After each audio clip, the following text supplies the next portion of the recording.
If you have a dream that you want to pursue, understand you are good enough to start today. So stop doubting yourself and get to work. This topic came to me today because I was thinking about times where this has been true for me. You see, I'm somebody who will analyze the hell out of every new thing that I come across. I'll look for all the nooks and crannies, all the reasons not to do it.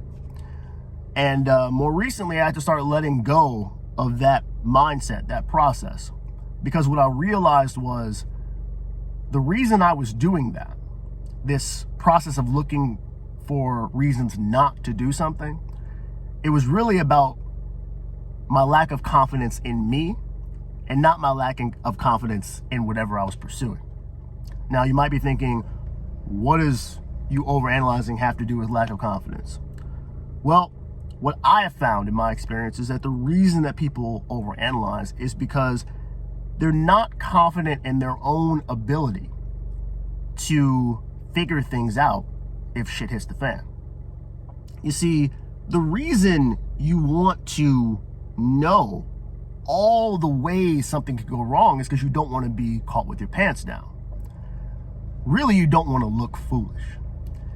And you don't want to look foolish, you think you could potentially look foolish, is because you don't think you have what it takes to figure it out if things get a little antsy, a little hairy. And I realized that a lot of that comes from, in a lot of men especially, just lack of strong father figures. Like, a lot of us didn't have people in our lives to say, listen, stand up straight, put your shoulders back, go try this. You're gonna fail, it's okay. And I've been honest about that with myself on this channel. Like, that was a reality for me for the first 16 years of my life.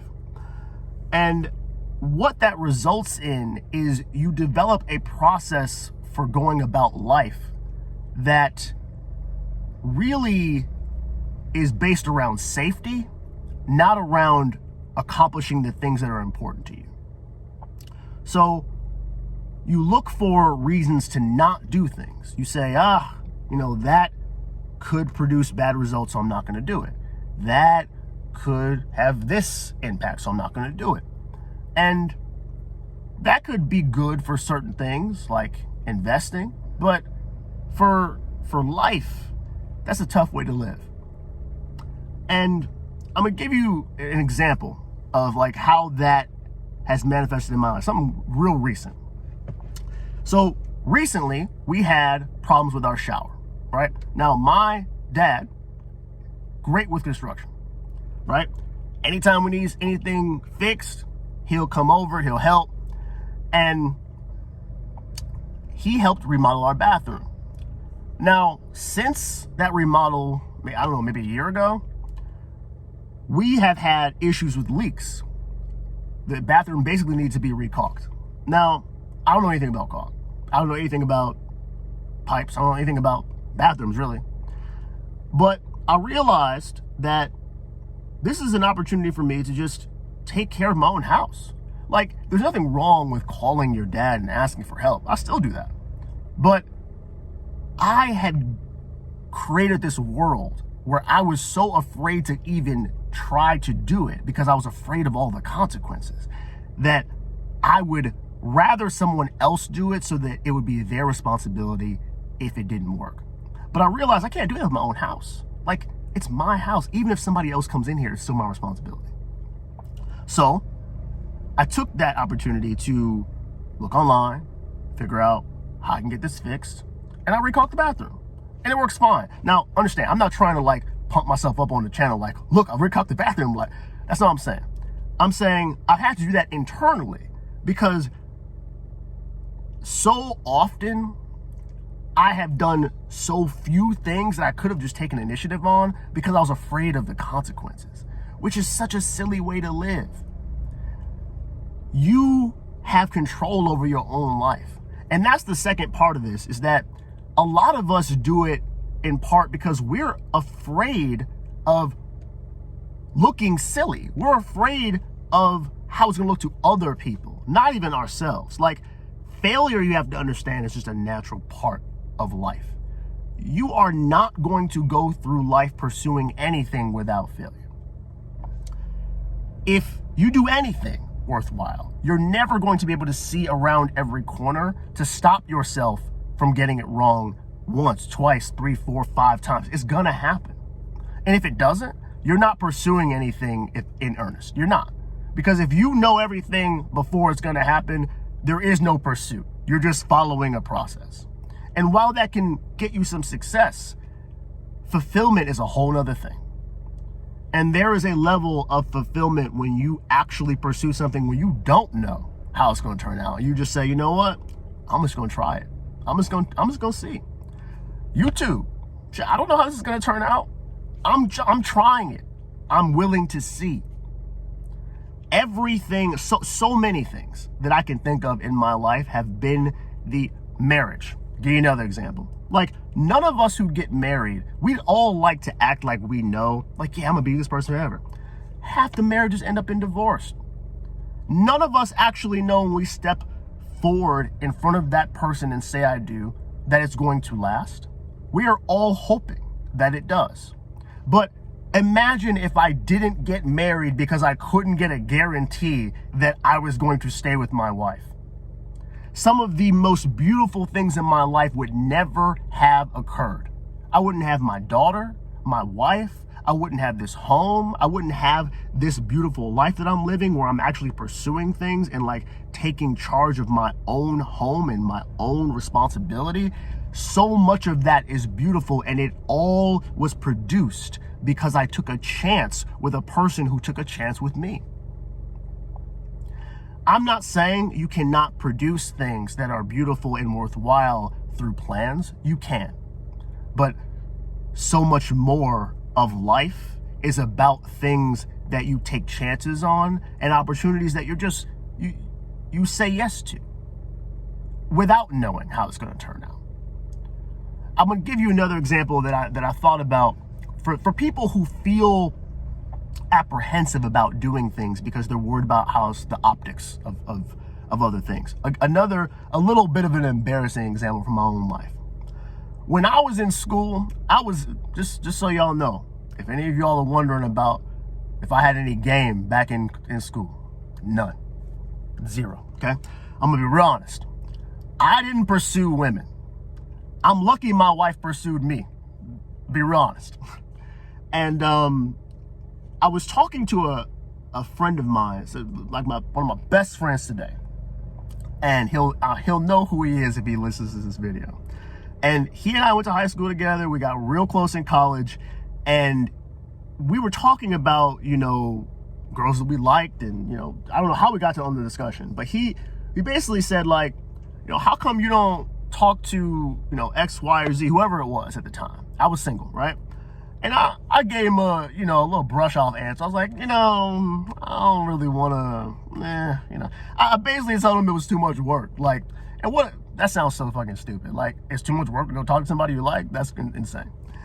And I remember him saying, he scrunched his face up. He was like,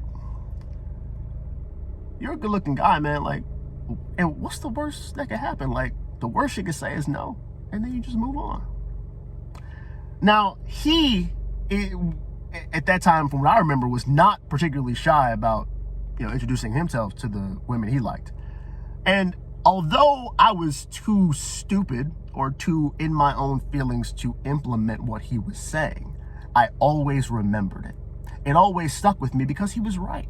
See, even though I don't always take action on reasonable advice, often I hear it and it sits with me. And sometimes even years later, it'll be like, yeah, I need to go do that. That's true.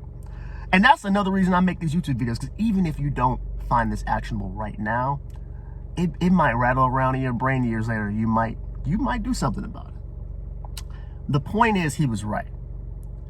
I was so afraid of the awkward interaction with women that I convinced myself that it was easier to quite literally not talk to anyone, and then if people talk to me, then all right, clearly you're interested, then I could deal with you at that point. Now, I'm gonna be real with y'all. I'm real lucky. Like, imagine if some of y'all are still doing this. I know for a fact some of y'all are still doing this. Acting as if it's easier to not pursue women because you are afraid of rejection. It's so silly. We got to get over ourselves. Our own insecurities should not be so large that they're stopping us from living our lives. And I'm sharing that with you to say that if it's possible for someone who is as insecure as me to come out of it, I'm slowly coming out of it. I'm still learning, right? With a wife and a child, I'm learning what my place should be. If it's possible for me, it's possible for you. What you have to understand is all the people's opinions who you're afraid of, they're just like you. They're all going to die. The one thing we all share in common on this earth is that we all have limited time. Nobody, I guarantee you, nobody in 100, 200, 300 years is going to be thinking about the things that make you anxious at all. They won't even show up on the radar. We are specks of dust on this planet. Nobody cares. And I don't say nobody cares to tell you nobody cares about you and you should feel bad about that. It should be empowering. Nobody actually cares as much as you think. It's freeing, because once you actually take that to heart, you realize how minuscule our time is. You realize that you're doing yourself a disservice by not chasing after the things you want. And when you take that to heart, you realize, all right, it's in my best interest to give myself the best chance that I can to live the life that I want. Once you get there, the world is fucking wide open. And I'm realizing that off just small shit. Imagine when I start to really embody this, right? Like, I'm telling you, you're good enough. I just want to get on here and, again, maybe embarrass myself a little bit. That's okay. And just let you know, life is so much more than the box that most of us have created around ourselves. Take a chance. Be willing to be embarrassed a little bit. Be willing to look a little foolish. Because the truth is, the only real person stopping you, putting the barrier in front of you, is you. Because it's you that doesn't believe in you. Everybody else out here is dealing with all their own insecurities, all their own anxious, all their own shit. They don't care. So just realize you're good enough. You're good enough today. Stop analyzing. Go do something that gets you a little closer. You're good enough. I'll talk to y'all later.